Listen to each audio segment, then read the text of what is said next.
Alright guys, I promised you a video until the 22nd of the reveal, but I thought I might do a bonus video instead of what Blizzard Bluff looks like at Christmas at Kentucky Kingdom. And guys, we've got snow! Oh, look at that.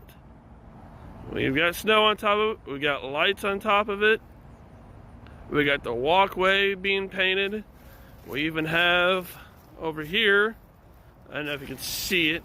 I'm walking this, so I gotta be careful.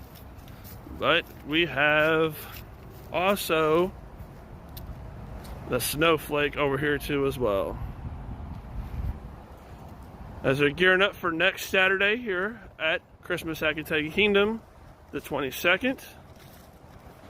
Who's ready? Like I said, we've got snow. Let's go.